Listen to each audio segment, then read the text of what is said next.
Oke, shalom Bapak Ibu, selamat pagi semuanya. Puji Tuhan, kita percaya bahwa kita semua dalam keadaan baik. Kita semua dalam perlindungan Tuhan karena kita percaya Allah yang kita sembah, Dia Allah yang dahsyat. Amin. Oke, puji Tuhan Bapak Ibu, mari kita buka bersama di dalam Yohanes 21 ayat yang kelima.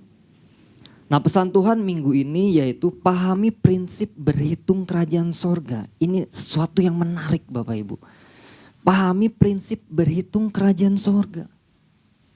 Nah, kalau kita lihat di dalam Yohanes 21 ayat yang kelima, di sana dikatakan, kata Yesus kepada mereka, "Hai anak-anak, adakah kamu mempunyai lauk pauk?" Jawab mereka, "Tidak ada." Nah, Bapak Ibu, yang menjadi pesan Tuhan bagi kita adalah kita akan sulit mengenali kehadiran Tuhan dan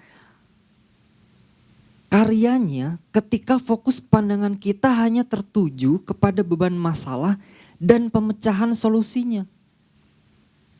Tuhan mau ajarkan kita untuk mengenali cara berhitung kerajaan sorga. Matematika kerajaan sorga. Cara kita berkalkulasi apabila hanya terpaku pada cara dunia umumnya berkalkulasi, akan membuat kita kesulitan menanggapi cara sorga bergerak di bumi ini. Karena cara berhitung dunia akan menjadikan karya Tuhan menjadi sempit, terbatas, dan sulit bergerak dahsyat. Karena memang terdapat perbedaan yang sangat mencolok.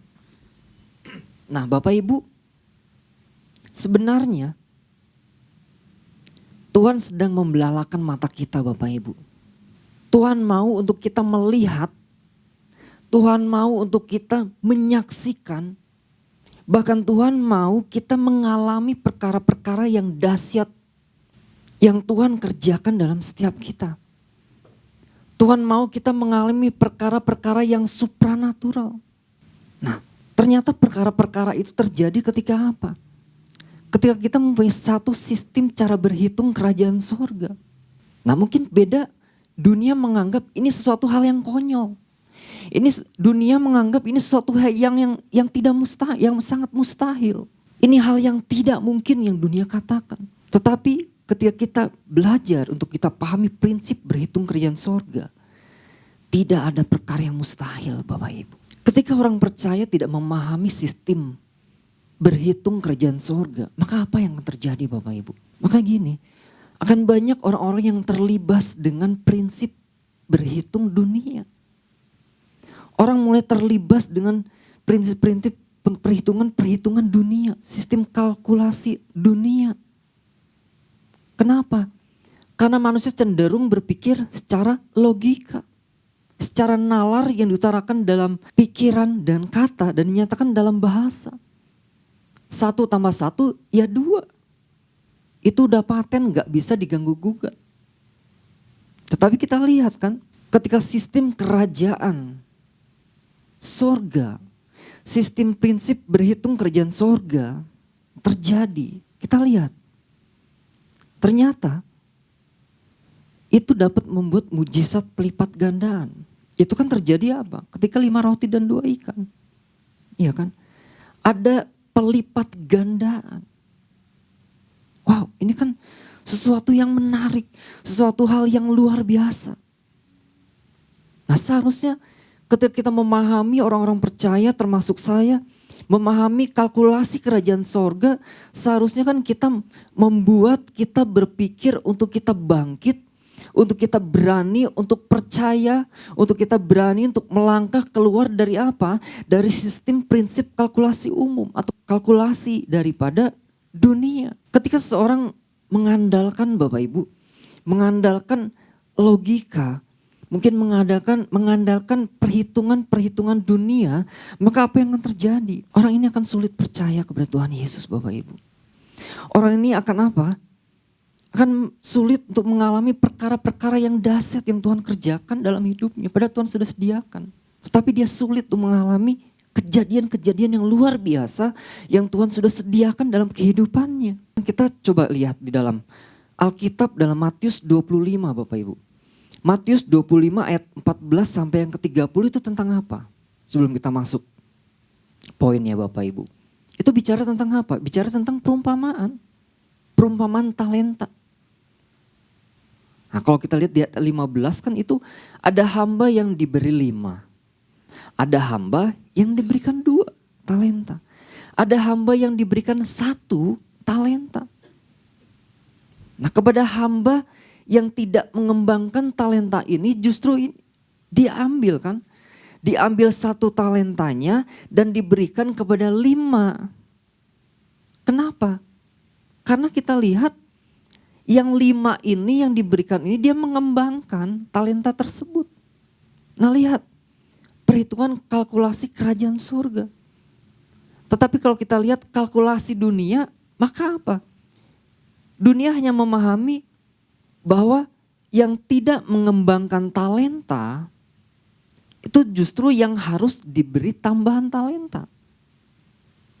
Nah ada perbedaan sangat jauh. Nah sekarang apa yang harus dilakukan agar kita memahami prinsip berhitung kerajaan sorga ini? Pak Isa sudah sampaikan poin pertama, belajar untuk terus menyelaraskan prinsip kita dengan prinsip yang Tuhan lakukan. Yang kedua, belajar memahami bahwa Tuhan lebih ingin memberkati kita dibandingkan kita sendiri. Kemarin juga saudara Marbus sudah sampaikan, yaitu apa? Belajar mengikuti seperti cara Tuhan. Dengan apa? Dengan tunduk pada perintah Tuhan. Dengan apa? Dengan belajar bersepakat dengan Tuhan. Nah pagi hari ini saya mau sampaikan 2 hal Bapak Ibu. Apa yang harus dilakukan agar kita memahami prinsip berhitung kerajaan sorga ini?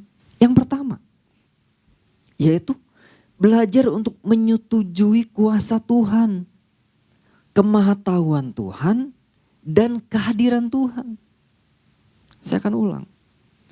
Belajar untuk menyetujui Tuhan, menyetujui kuasa Tuhan, kemahatauan Tuhan, dan kehadiran Tuhan. Artinya gini, kita mau yes dengan Tuhan bahwa 5 tambah 2, 5.000. Bukan 7 Bapak Ibu. Kita mau sepakat dulu. Kita menyetujui kuasa Tuhan. Kita yes dengan Tuhan. Yohanes 21 ayat keempat itu dasarnya Bapak Ibu. Yohanes 21 ayat keempat. Ketika hari mulai siang, Yesus berdiri di pantai. Akan tetapi murid-murid itu tidak tahu bahwa itu adalah Yesus. Nah, dia tidak tahu kalau yang berdiri itu adalah Yesus. Nah ayat sebelumnya dikatakan apa? Mereka berangkat lalu naik ke perahu. Tetapi malam itu mereka tidak menangkap apa-apa. Mereka berangkat lalu naik ke perahu tetapi malam itu mereka tidak menangkap apa-apa. Nah kalau kita lihat lagi di dalam Lukas 5 ayat yang kelima. Itu jelas di sana dikatakan, Guru, telah sepanjang malam kami bekerja keras dan kami tidak menangkap apa-apa.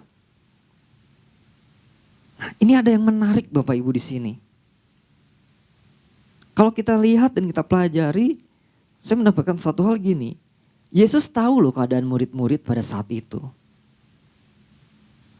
Yesus tahu bahwa sepanjang malam mereka tidak mendapatkan apa-apa. Sepanjang malam mereka tidak menghasilkan apa-apa. Tidak menangkap apa-apa. Nah mungkin mereka mengalami kelelahan Bapak Ibu. Mereka mungkin mengalami satu keputusasaan. Mereka mengalami satu kegagalan. Sepanjang malam kami berlayar tapi tidak menangkap apa-apa. Tidak menghasilkan apa-apa. Mungkin mereka ada merasa putus asa. Mereka gagal. Mungkin mereka kecewa. Tetapi kalau kita lihat Bapak Ibu ayat yang keempat ya. Ketika hari mulai siang. Nah ini menarik Bapak Ibu. Ketika hari mulai siang dikatakan apa? Yesus berdiri di pantai. Nah Yesus berdiri di pantai. Nah kalau kita lihat kata berdiri dalam bahasa aslinya itu yaitu histaimi. histaimi. Artinya apa? Hadir. Berarti apa? Ketika hari mulai siang, Yesus hadir di pantai. Yesus hadir di pantai. Nah, di sana dikatakan terus, akan tetapi murid-murid itu tidak tahu bahwa itu adalah Yesus. Nah, kata tahu bahasa aslinya yaitu eido, yang artinya mengenal, mengetahui, mengerti. Nah, ternyata gini, ketika Yesus hadir di depan mereka, mereka tidak mengenal. Mereka tidak mengetahui, mereka tidak mengerti bahwa apa yang berdiri di depannya itu adalah Yesus. Itu adalah pribadi Yesus yang dahsyat, yang luar biasa. Nah, mungkin saat itu kan saya katakan tadi, mungkin mereka dalam keadaan putus asa. Mungkin mereka dalam keadaan gagal. Tetapi dalam keadaan seperti itu, kita perhatikan Tuhan berdiri. Tuhan hadir untuk memberikan apa Bapak Ibu? Tuhan hadir untuk memberikan satu kepastian. Tuhan hadir untuk memberikan apa? Kemenangan. Tuhan hadir untuk memberikan satu sorak-sorai. Tuhan hadir untuk memberikan suatu perkara-perkara yang dahsyat yang mungkin tidak mungkin terjadi, tetapi ternyata terjadi. Suatu perkara-perkara yang mustahil tetapi nyata. Ketika apa? Ketika Tuhan hadir. Ketika Tuhan berdiri di hadapan mereka. Ada satu kepastian. Mungkin gini Bapak Ibu. Ketika dunia berkata, ya udah deh, udah nggak ada jalan, udah nggak ada apa-apa yang bisa diandalkan. Buat apa? Ngapain lagi? Orang udah song, udah nggak ada pengharapan lagi. Ya udah. Nah, tapi gini, kita lihat sama-sama, kita belajar. Yesus dengan kuasa, dengan kemahatauannya, dengan kedahsyatannya, dengan kehadiran Tuhan, ada sesuatu yang luar biasa Bapak Ibu. Ketika Yesus hadir, ketika Yesus berdiri di depan murid-muridnya, ketika kita lihat terus ayatnya, ada apa? Ada satu kelimpahan Bapak Ibu. Ada satu kelimpahan yang luar biasa. Mungkin ketika dunia berkata, udah minus. Dunia berkata udah gak mungkin. Udah minus, siapa bilang? Tuhan hadir plus. Bahkan gini, bukan hanya plus aja, plus. Kita lihat di ayat yang ke-6 kan. Ketika murid-murid apa? Menebarkan jalannya, ada satu perkara-perkara yang dahsyat kan. Bukan dikatakan plus saja, plus. Sampai apa? Dikatakan menarik pun karena saking banyaknya ikan, sampai mereka kesulitan. Artinya apa? Ada kelimpahan. Ketika Yesus hadir, ada kelimpahan. Ketika dunia katakan zong, Tuhan Yesus katakan apa? Ada. Ketika dunia katakan min, Tuhan Yesus katakan plus. Wow, ini dahsyat banget Bapak Ibu. Sekarang yang kedua, apa yang harus dilakukan agar kita mengalami prinsip berhitung kerajaan surga? Nah, mungkin poin yang pertama Bapak Ibu, kita mengalami hal-hal yang saya katakan tadi. Ada yang minus dalam kehidupan kita. Ada sesuatu yang kurang dalam kehidupan kita yang dunia katakan gak mungkin. Kalkulasi menurut dunia tidak mungkin, mustahil. Tetapi percaya Bapak Ibu, ketika kita memahami prinsip berhitung kerjaan sorga, tidak ada yang mustahil. Semuanya akan plus, bahkan gini, Tuhan akan kasihkan kelimpahan dalam kehidupan kita. Nah, yang kedua, apa yang harus dilakukan agar kita memahami prinsip berhitung kerjaan sorga? Yang kedua gini, sadari Tuhan seringkali lebih dekat dari yang kita kira. Tuhan lebih dekat dari apa yang kita kira. Mungkin selama ini kita melihat bahwa Tuhan itu jauh dalam kehidupan kita. Tuhan itu jauh di sana. Nah, dalam Yohanes 21 ayat yang kelima ini menjadi dasarnya Bapak Ibu. Di sana dikatakan, kata Yesus kepada mereka, "Hai anak-anak, adakah kamu mempunyai lauk pauk?" Jawab mereka, "Tidak ada." Nah, seringkali gini, kita tidak memperhatikan jarak. Jarak yang menggunakan angka dalam percakapan ini. Nah, kalau kita lihat, ada satu sapaan yang akrab. Seperti seorang bapak kepada anaknya. "Hai anak-anak, adakah kamu mempunyai lauk pauk?" Jawab mereka, "Tidak ada." Kalau kita lihat seperti ada satu sapaan yang begitu akrab. Nah, percakapan ini kan terjadi kalau kita lihat jaraknya itu kurang lebih 200 hasta.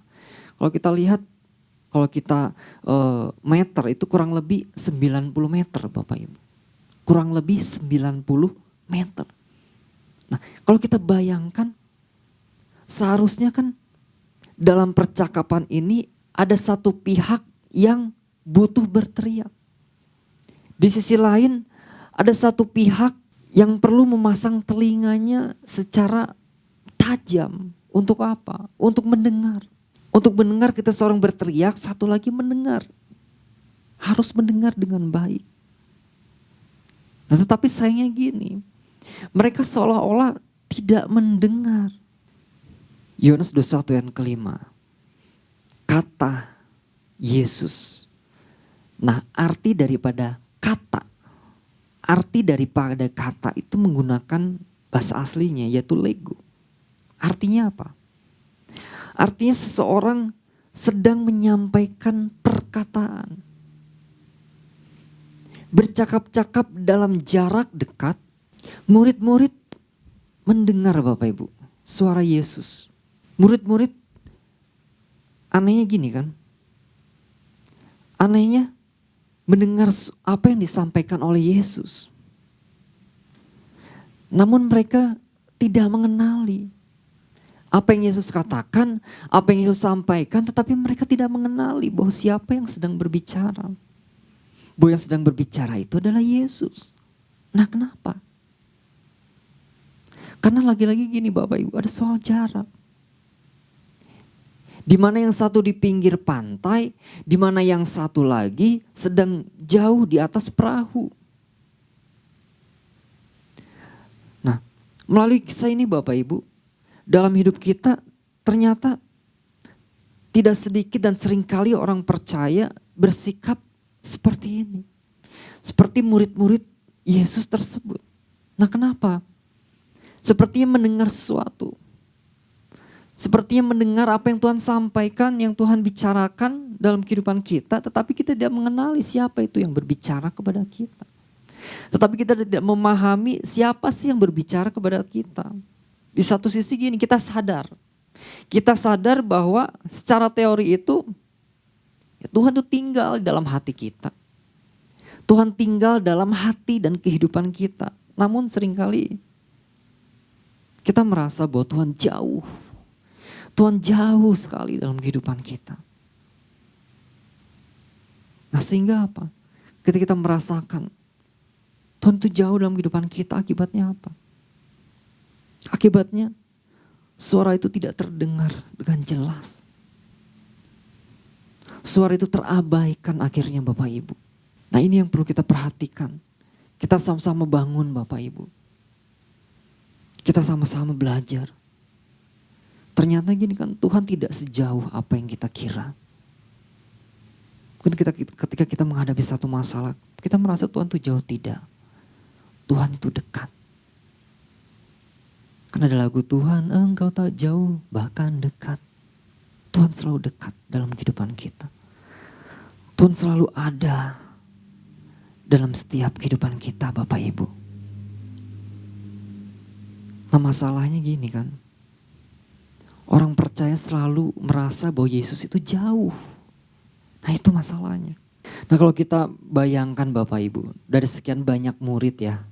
Dari sekian banyak murid pada waktu itu, siapa yang ternyata dia mendengar, dia mengenal bahwa itu adalah Yesus. Dia adalah Yohanes. Ayat 7 kan dikatakan itu kan. Dia tahu bahwa itu adalah Yesus yang berbicara. Dia paham, dia kenal bahwa itulah adalah Yesus. Karena kita tahu Yohanes orang yang membangun hubungan yang intim dengan Tuhan. Nah mari Bapak Ibu pagi hari ini. Ada dua hal yang saya sampaikan pagi hari ini dan kita sama-sama belajar. Apa sih yang harus kita lakukan agar kita memahami prinsip berhitung kerajaan sorga ini? Yang pertama, kita belajar untuk menyetujui kuasa Tuhan. Yes, dengan Tuhan. Dengan kuasa Tuhan. Kemahatauan Tuhan. Dan kehadiran Tuhan. Lalu yang kedua apa? Sadari Tuhan seringkali sadari. Tuhan seringkali lebih dekat dari yang kita kira. Tuhan itu dekat dalam kehidupan kita. Tuhan tidak jauh Bapak Ibu. Nah mari Bapak Ibu pagi hari ini. Kita sama-sama belajar. Dan kita lebih pahami. Bahwa cara berhitung kerajaan sorga. Cara berhitung kerajaan dunia itu sangat berbeda jauh. Kita mau menyaksikan. Ada perkara-perkara yang begitu luar biasa yang Tuhan sediakan dalam kehidupan kita. Tuhan Yesus memberkati.